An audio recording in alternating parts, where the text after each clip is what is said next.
Everyone, hope everything is going well. Today we have a returning guest. He is Don. And Don, what's going on? Long time no talk on a podcast. I know we caught up last week as we talked about some dude that we knew from a while back, but what's going on with you? Just getting older, starting my beard again, starting to grow my Oh, beard. remember when you had that beard like a couple years ago during Yeah, the so pandemic? let me show you. I have a picture of it, so Okay. I'll remind you of just how glorious that beard was because it was nice. No. Yeah, so Uh, Damn, that was big. yeah, so I got a long way to go. Okay. Okay. So, just a few things. Sorry, I'll be back in a sec. Sorry.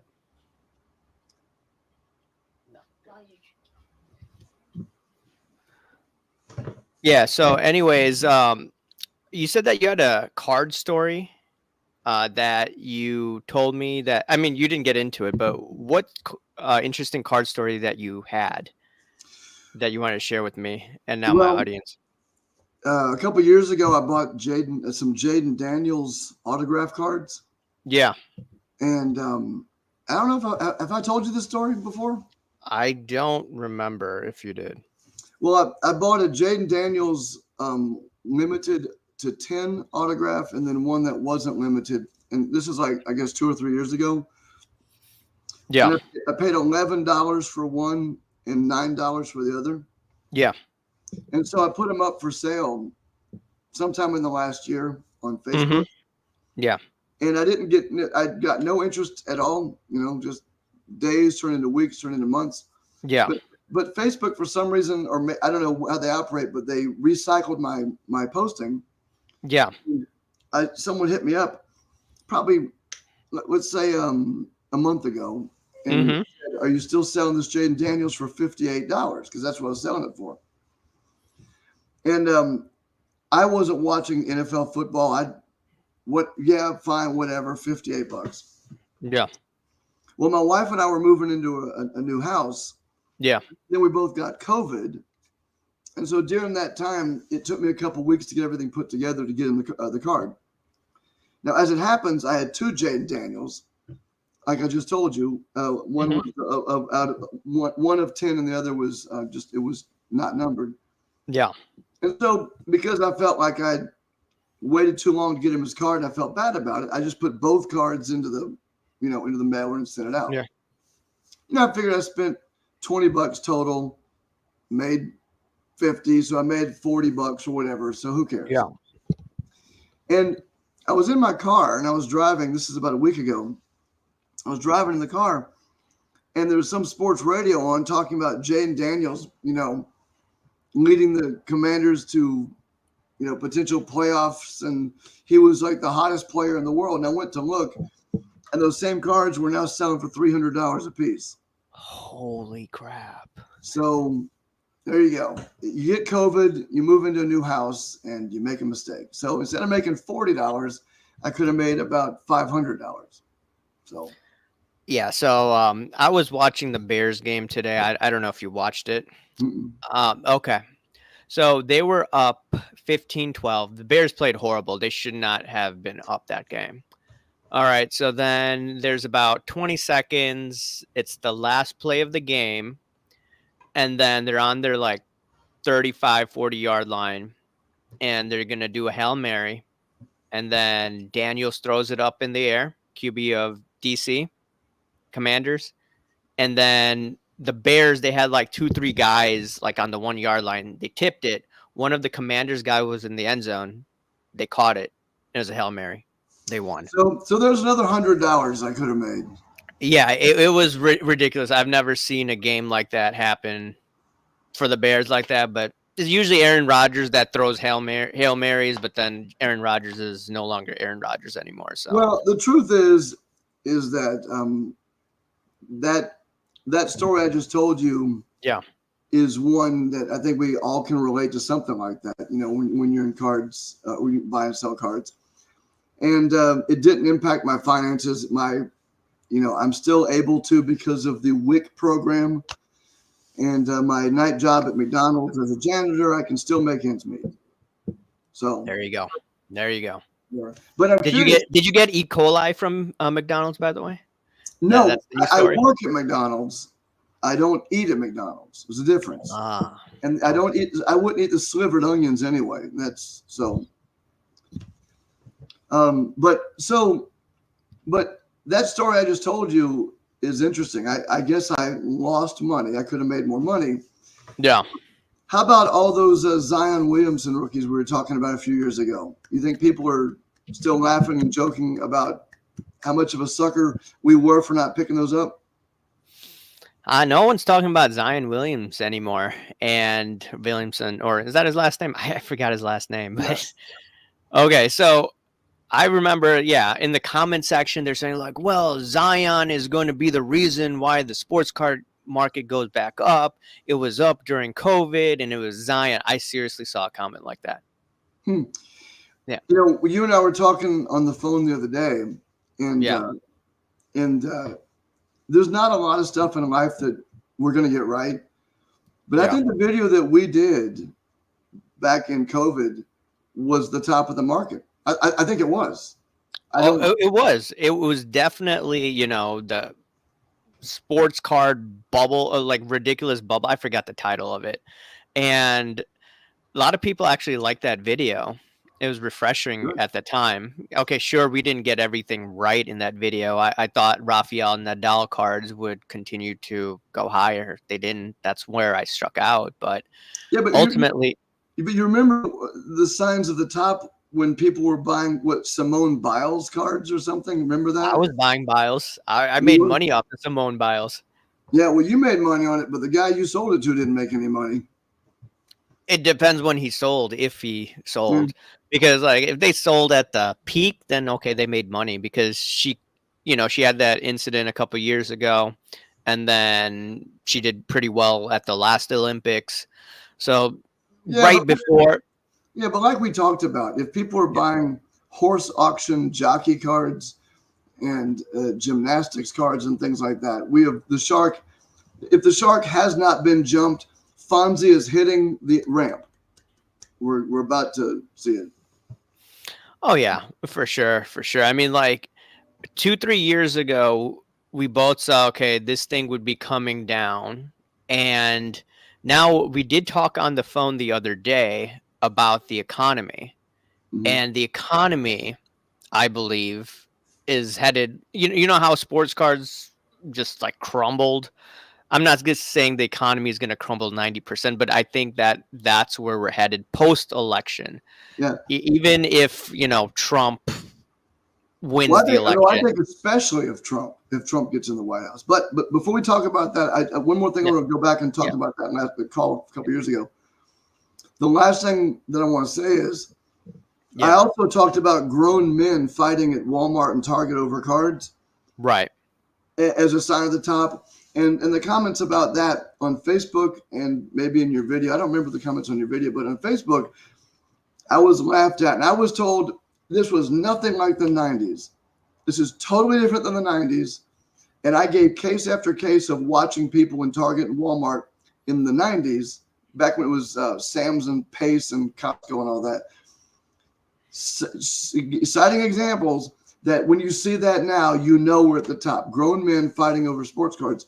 And now you don't see anybody even buying sports cards at Walmart and Target. I mean, I've been to Walmart probably a dozen times in the last 6 months, probably 50 times in the last year, and I haven't seen one grown man buying anything sports card related. So congratulations to all the bag holding sports card junkies who were having fist fights over Pokemon. And what was the other one they were fighting over? There was another one. It wasn't Magic the Gathering. It was come on, Garbage Pail Kids. Was that what it was? So congratulations. I don't know what the hell they were fighting over, but yeah, I do. I think someone brought like guns to Target. I mean, that's how insane it was during COVID. It was ridiculous. I think this story you can tell 20 years from now. Now, It's just I don't think we're at a buying opportunity yet either. We're not there yet. We will get there, but we're not there yet. we got a question for you. Remember, I brought up the Austrian School of Economics, and I talked about the Austrian school. Remember that rant that you did? Yeah, So yeah. My wife was just literally saying to me just yesterday. And by the way, ladies, I'm taken. Sorry, because this right here, someone else gets this face every night, right in her face. So you can't have me. Don't even try. And I know your audience is full of a bunch of hot young hotties, Rahul. So I'm just telling you, ladies, back off. But my wife was saying that in Austria, they don't have an income tax. Is that true? That'd be awesome.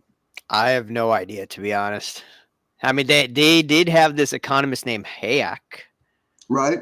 but not first name Selma By the way, she is a hottie.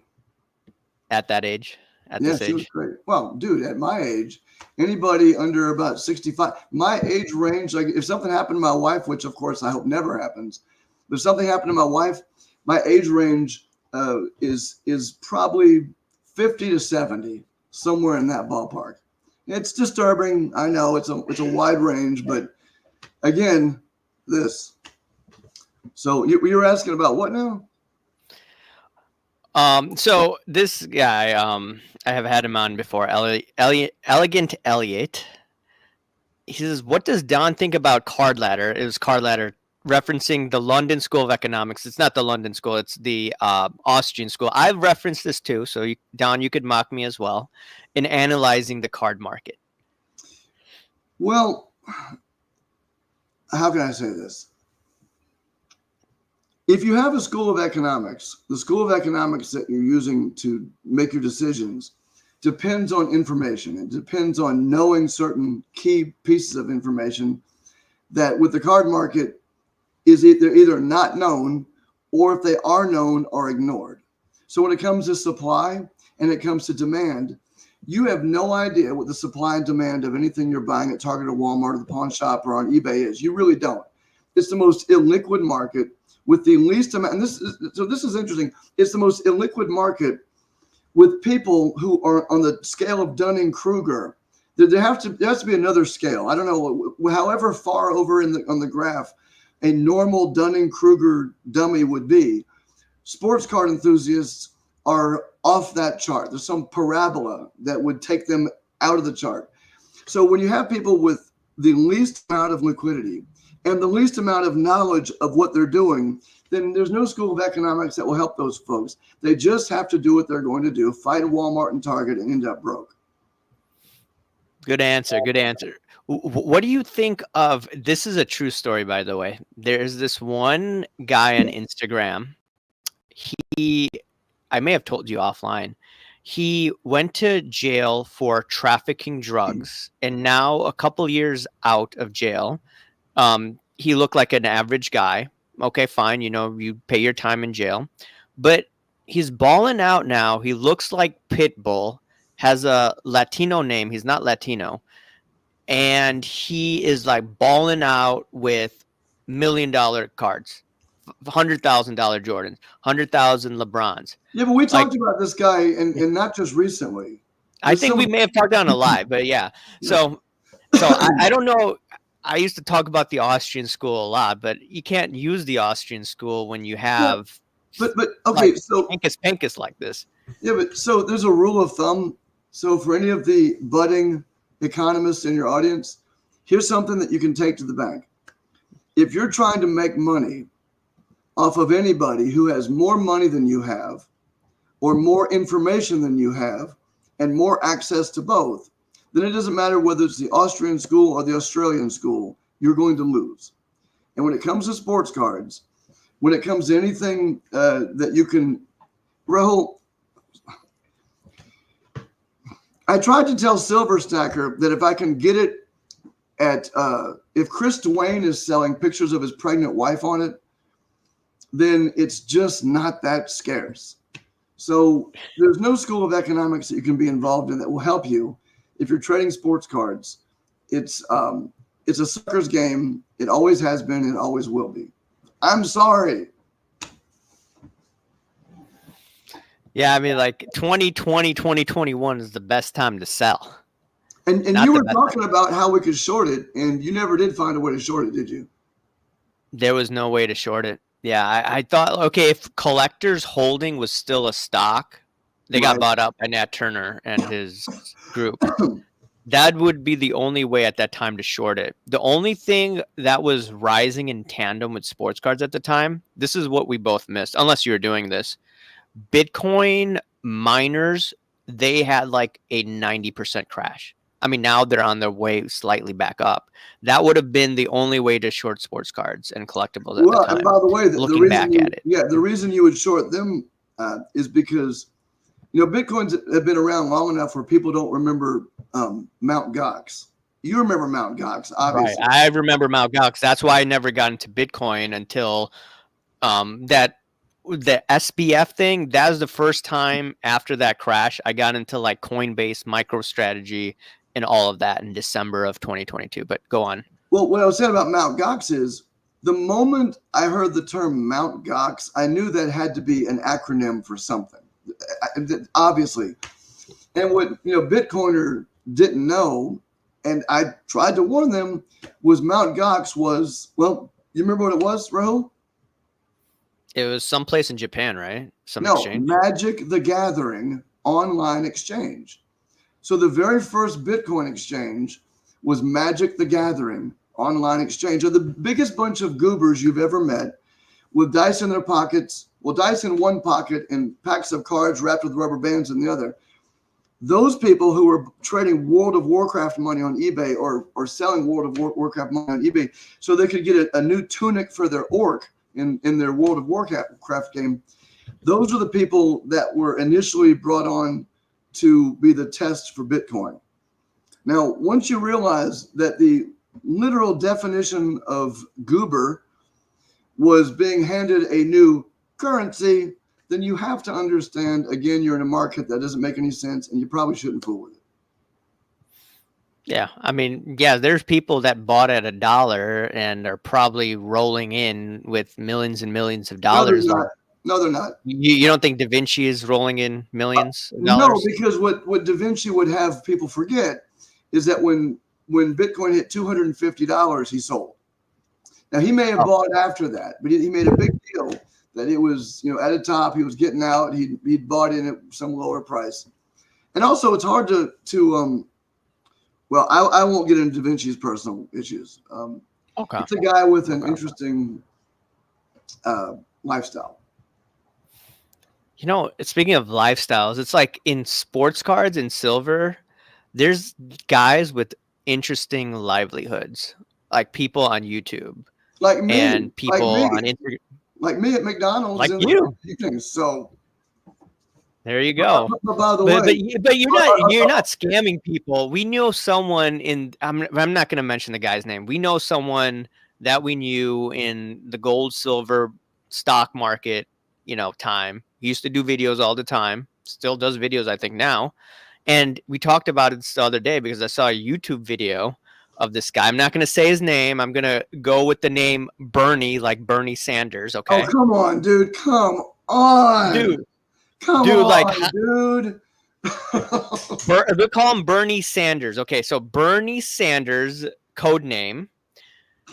This guy, I just saw him on YouTube. He said he's a hedge fund manager, 30 years Wall Street experience. And I'm thinking to myself, you worked in like a Silicon Valley company. You didn't work on Wall Street.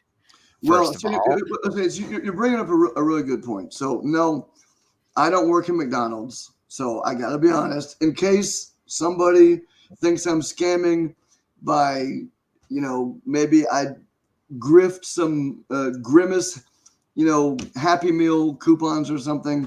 I don't really work at McDonald's. I wish I did, because that would be a step up for me. But Donald Trump did. Yeah, Donald Trump did. That's right. But the point that you're making is a good one, that you don't really know what people really do, and you don't really know their backstories. And when it comes to all of this stuff, so let me give you an interesting analogy, and this is something which is totally inappropriate for children, but I'll try to make it PG. If any of your audience has ever watched an adult movie, which I suspect someone in your audience may have watched an adult movie, you have to ask yourself, what was happening 5 minutes before the camera started rolling in the life of the woman about to be an actress? And then you have to ask yourself, what was happening 5 minutes after the camera stopped rolling? Because what you see on camera had to have been preceded by a series of decisions that weren't really good. And what comes after it may be a series of regret and sadness and sorrow and visits to the doctor. The same is true when you get your financial advice from people on YouTube. You don't know what they're wearing from the neck down. I could be in a muumuu or a tutu. You don't know. One of those things could be true.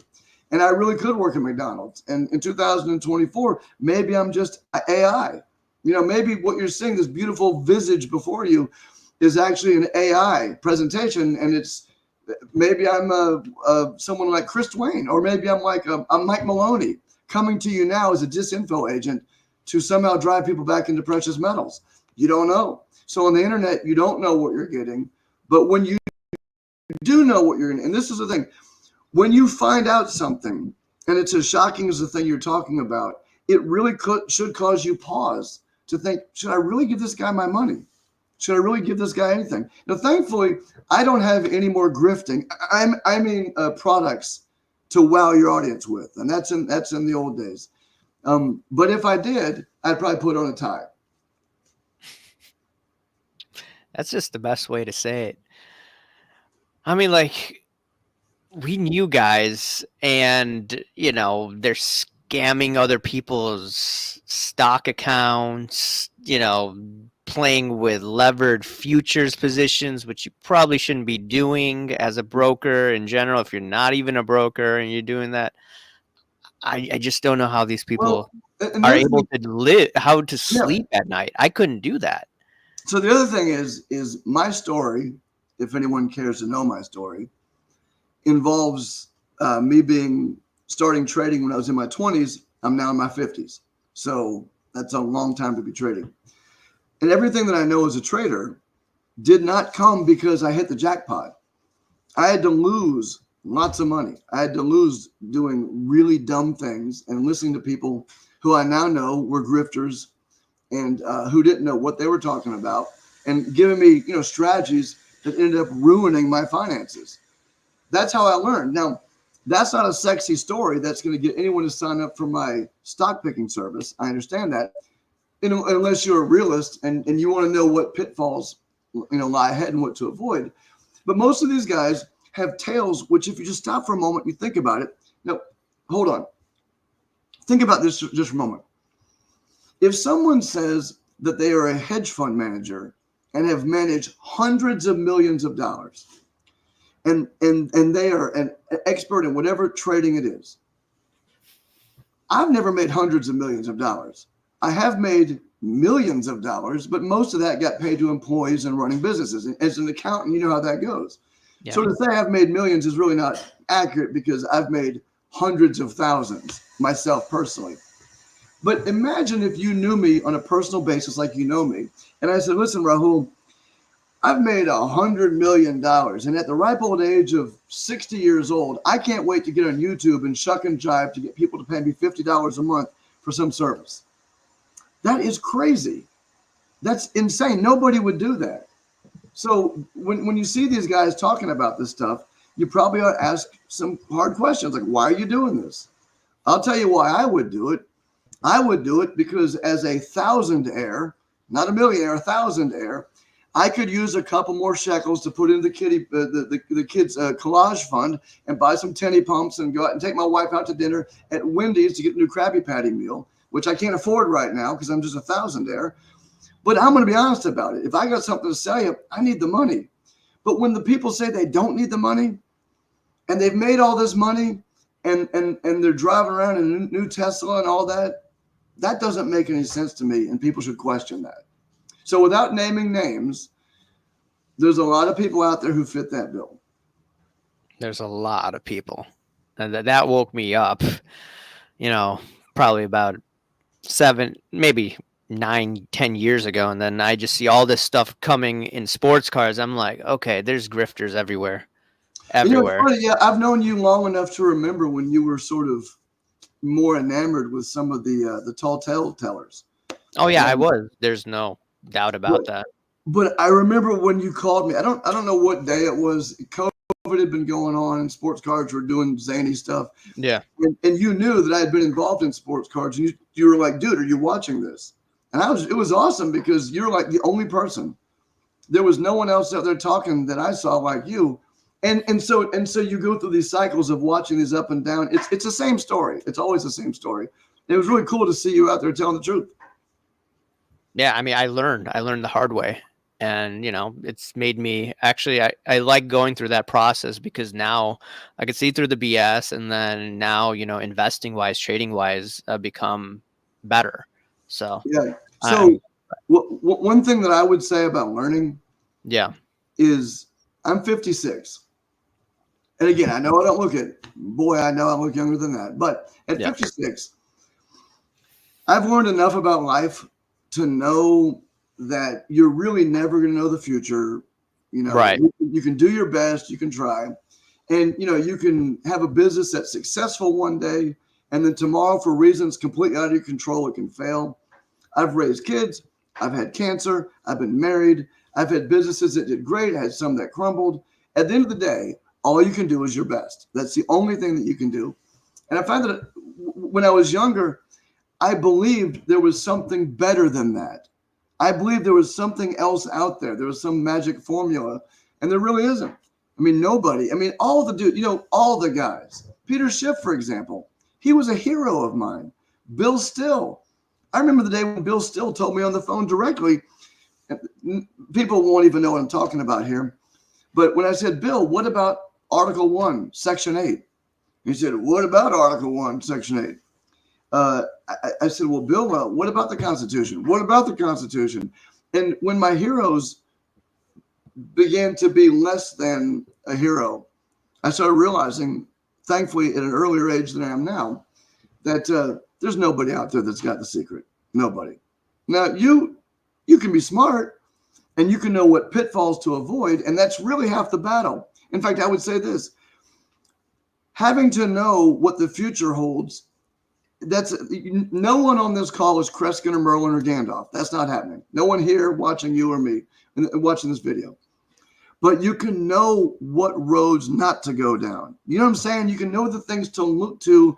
Like, you don't know the exact top and you don't know the exact bottom, but you can now get a sense, Rahul. You can now get a sense when the ride's about to be over or when it's about to start. right. You know when to start buying your tickets or selling your tickets. And if anybody tells you that they know the top and the bottom and give them a bunch of money to find it, they're liars or they're delusional. And in neither case should you give them your money. And one more thing I want to say about this topic of the guru. When you have Silver Stacker saying, give me all of your worthless fiat for the only thing in this transaction of value, silver, I'm going to give you the silver coin. And your money is worthless. You want to get rid of that as fast as you can. You have to ask yourself, why don't they have a sign out that says, I'm only buying silver? That's all. I'm only buying silver. I would never give up this super scarce, gonna like helium. It's going to disappear from the earth. I'm never going to give this up. Why would they take your worthless fiat for that? And I tried to bang that into people's heads, and they didn't listen. Some of them did, but not me. And it's those sorts of things you just got to start realizing this doesn't make sense. And so lastly, again, I just defer back to you with your channel because you're out there telling the truth. You're trying to wake people up to this stuff. And by the way, I'm trying to speak the truth to the best of my ability. That's what I say. And if I see something then that changes my mind, then I'll tell people that, hey, this is why I changed my mind. Someone says salivate metal is a favorite. Wow, that's a blast from the past. Salivate metal, that is a blast from the past. Is that what it? Now, I wanted to get into, how over a decade ago, it's even more than a decade ago, people went crazy on you for selling silver. You had a game plan, right? That, I okay, I'm going to I have a very specific game plan. Yeah. So that's, respectable. And then now I have a game plan. What I've said about this, I said, hey, look, my game plan, I'm going to start to sell in April and May of this year. And, I said, hey, look, the sentiment hasn't been crazy yet. It's not like 1999 or 2007.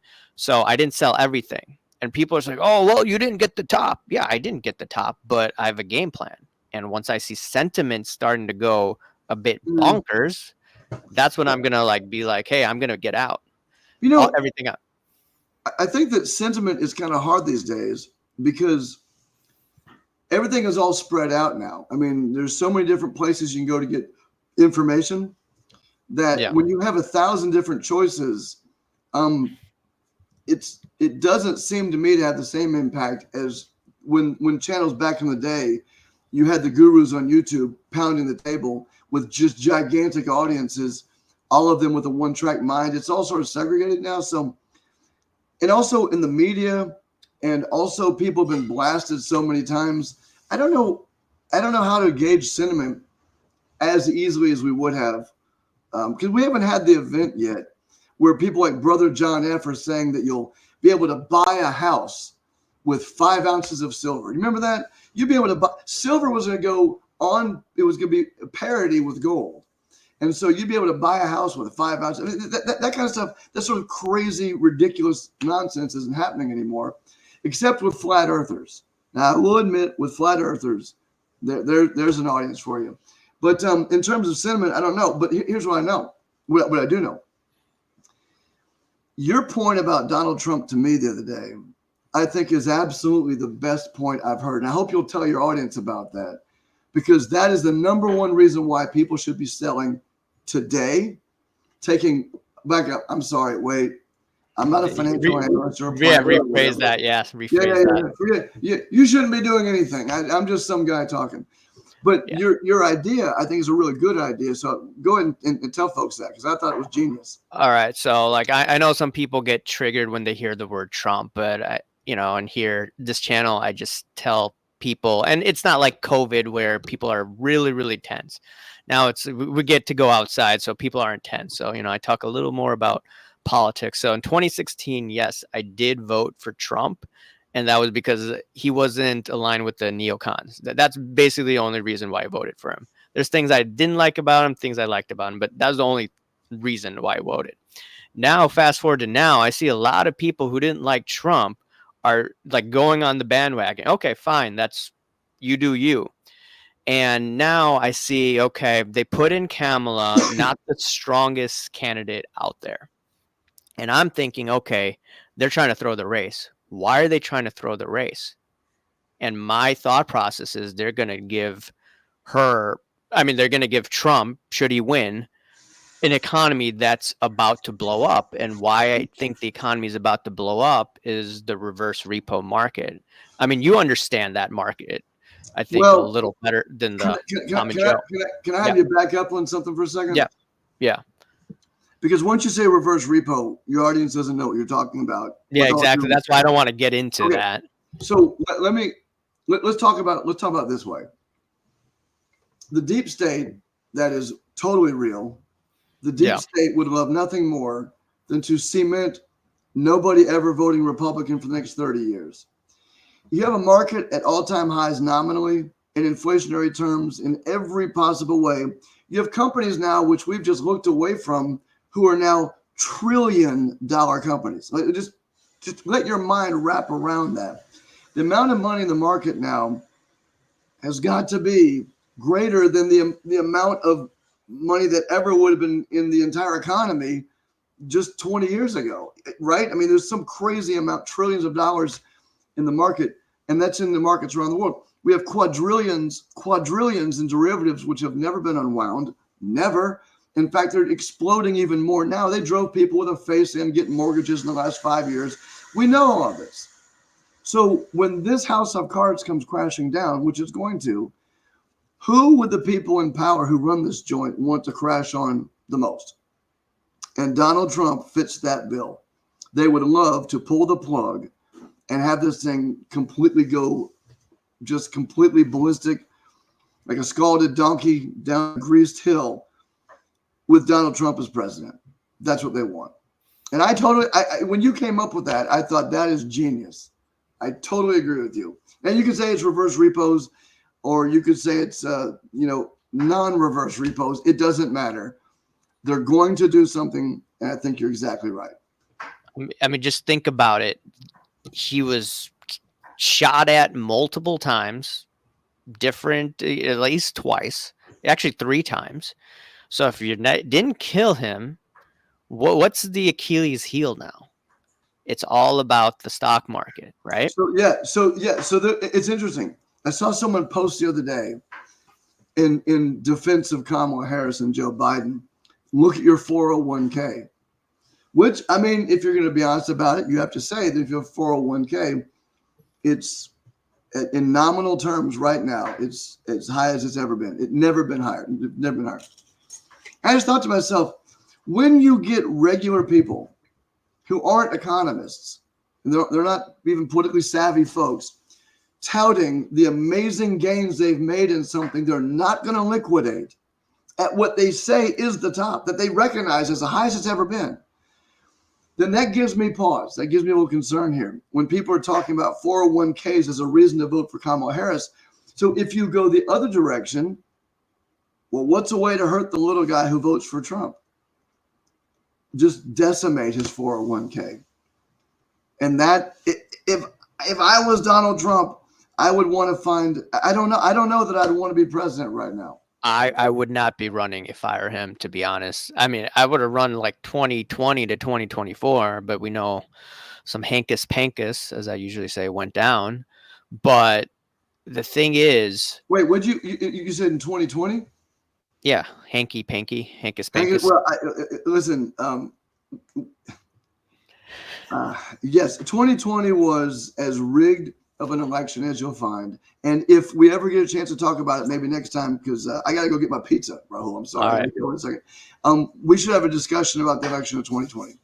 Oh, yeah. We could always do that for sure. But yeah, anyways, you got to get running. We'll probably continue this at another time. So any last thoughts you want to point out to everyone that's watching? Yeah, I would say make sure that you're subscribed to your channel. You are one of the real truth tellers. I think more importantly, what you do, I don't know that you tell the truth so much as you're looking for the truth. Looking for the truth is not the same as knowing the truth, but it's the first step to finding the truth. So I say everyone. What?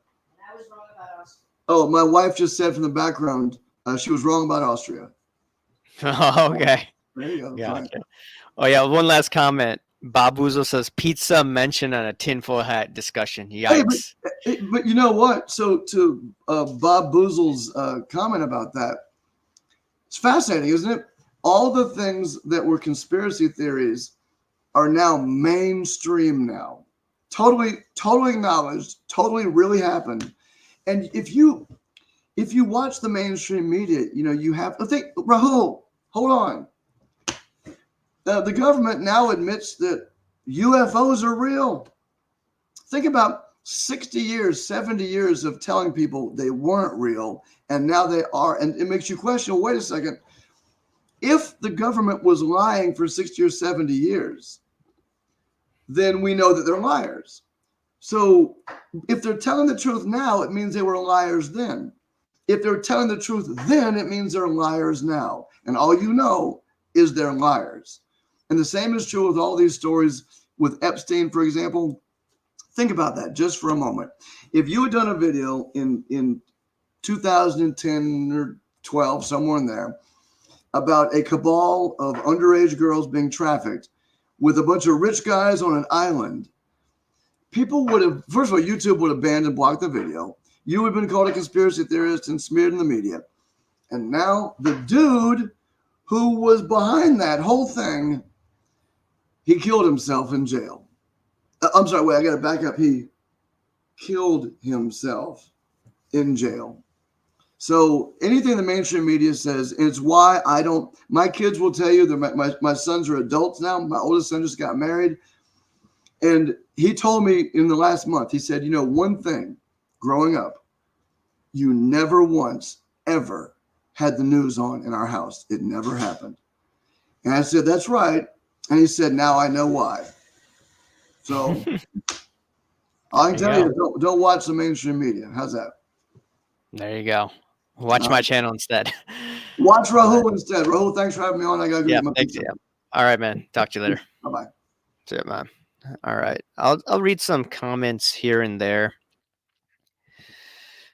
P. Diddy might want to grow eyes in the back of his head.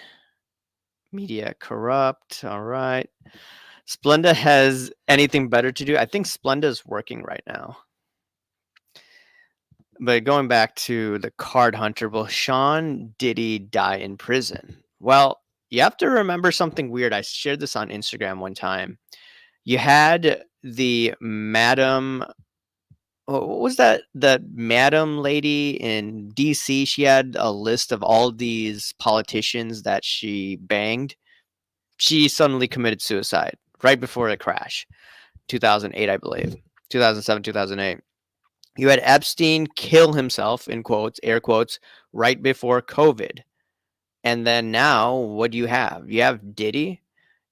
I think Diddy is, all that information is going to come out on Diddy probably after, what is it called? When everything comes tumbling down, markets wise. I don't know. That's just my own thoughts. Heidi Good Woman. Let's take a look at some other comments here that, going back to Ryan. Mike Tyson said everyone has a plan until they get punched in the face. Yeah. Just like the president race, Trump wins. He has a plan now, but what happens, if they do a rug pull in the markets? What will happen then? That's what I'm thinking. What's the over-under on Diddy becoming unalived? Laugh out loud. Oh, man. Now, LeBron, I don't think LeBron has to sweat. I've always said that LeBron, since he's part of the establishment, he doesn't have to worry about anything. People will say things on YouTube, Instagram, elsewhere, but he doesn't have to worry about it. So it is what it is. Anyways, I think I'm going to be logging off now, but thanks for this live, or thanks for the comments, everyone. I'll talk to you later. See ya. Bye.